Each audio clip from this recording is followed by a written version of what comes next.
Gente, bom dia, tudo bem? Vou fazer aqui a correção rapidinho dos exercícios para depois eu estar postando lá no Teams para vocês, tá bom?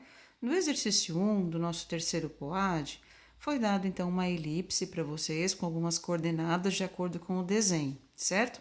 E quais os itens que ele pediu? Ele pediu para que a gente escrevesse qual é a equação reduzida da nossa elipse e quanto mede a sua excentricidade, tá bom? Então, para isso, vamos recordar aí alguns temas. Lembrando que para a equação reduzida, ela tem que atender sempre a essa característica aqui. X ao quadrado, A ao quadrado, mais Y ao quadrado, B ao quadrado, tem que ser sempre igual a uma unidade, tá bom? Lembrando que o comprimento A sempre está no maior eixo, então ele sempre se relaciona com o valor. Se a nossa elipse tem os focos no eixo x, o maior comprimento se relaciona com x ao quadrado. Se os focos estão no eixo y, então o comprimento A se relaciona com y, tá? O A sempre se relaciona com o maior eixo, tudo bem? Seja ele o eixo x, seja ele o eixo y, dependendo do desenho da nossa elipse, tá bom? Então, para que eu entenda e identifique quem são os elementos A e B, é importante que a gente observe o seguinte: na nossa elipse, nós temos alguns comprimentos que recebem umas nomenclaturas, certo?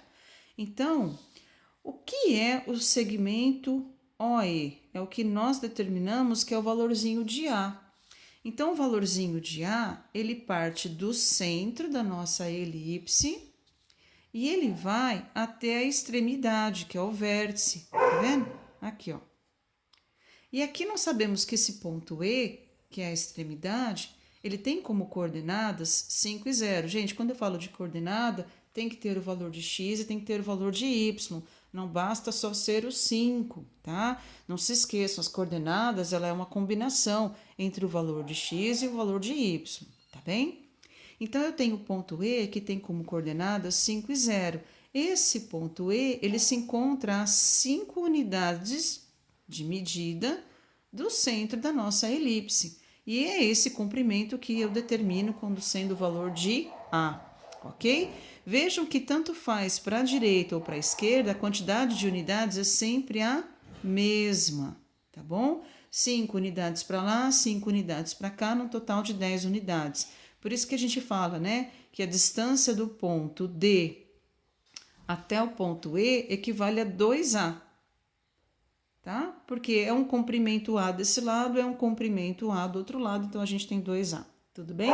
Então, nesse caso, o meu comprimento A, que pode ser tanto do segmento de OE até OD, ele tem 5 unidades. A coordenada B, né, o ponto B aqui, é esse segmento que a gente tem, tá? Então, a gente tem esse segmento aqui, ó, bonitinho, tudo bem? Que tanto faz para cima ou para baixo. Então, aqui nós temos o valor de B, tá certo? E o comprimento C, a gente tem vontade de matar esse meu cachorro, puta merda, viu? Comprimento C é esse carinha aqui, ó. Ele vai do centro até o foco, tá? Aqui nós atribuímos letras diferentes, mas vamos imaginar que esse ponto B seria o meu foco, o 2, e o ponto A seria o meu foco 1, tá bom? Então, é a partir deles que a gente obtém a nossa elipse. E eles se encontram sempre a uma mesma distância do centro, tá bem? 4 unidades para a direita, 4 unidades para a esquerda. Então, as coordenadas do nosso ponto B seria 4 e 0, as coordenadas do ponto A seria menos 4 e 0. O x sempre vem primeiro. Portanto, para eu determinar a minha equação reduzida, eu não tenho muito segredo. Eu já sei quanto mede o valor de A. Eu já sei quanto mede o valor de B. Basta eu atribuir isso para a minha fórmula, tá bom? Então, eu tenho que x ao quadrado sobre A ao quadrado. Quanto mede A? 5. Então, é 5 ao quadrado mais y ao quadrado sobre B. Quanto mede B? B mede 3. Então, 3 ao quadrado, que é igual a 1. Portanto, a equação reduzida se define dessa forma aqui, ó. certo? Essa é a nossa equação reduzida, tudo bem? Para eu determinar a excentricidade dessa nossa elipse, basta eu estar sempre associar o ECA, tá? Não esquece das siglas. Excentricidade é igual C sobre A. Isso é uma razão que eu vou obter sempre. E no caso de uma elipse, esse valor varia sempre entre 0 e 1, tudo bem? Então, a nossa excentricidade é o comprimento C sobre A. Quanto mede C? Nós já vimos, o nosso C aqui, ele vale 4, tá bom? Ó, C vale 4, o nosso B vale 3, tudo bem? Então, o C vale 4, o A vale 5, como alguns fizeram, 4 dividido por 5, que equivale a 0,8, tá bom? Então, essa é a nossa excentricidade, tá bem? Quanto mais próximo de 0, mais ela se parece com uma circunferência. Quanto mais próxima de 1, mais achatada ela fica, tá? Pessoal, é importante, eu acho que eu não comentei isso com vocês, mas aqui vamos entender uma situação. O que é o comprimento 4? O que é o nosso C? Vamos transferir essa informação para cá, ó. Eu tenho esse comprimento 4, certo? E o comprimento A é esse carinha aqui que vale 5, vocês concordam? Aqui nós sempre vamos ter um triângulo retângulo. Considerando esse ângulo aqui, trabalhando na relação da trigonometria, quando a gente fala, né, cateto adjacente pela hipotenusa, cateto adjacente pela hipotenusa, o que é isso? Isso nos remete ao cosseno de um ângulo qualquer. O cosseno de um ângulo qualquer, nesse caso, 4 sobre 5, tá? Então, o cosseno de um ângulo, quando a gente faz o estudo na trigonometria, no ciclo trigonométrico,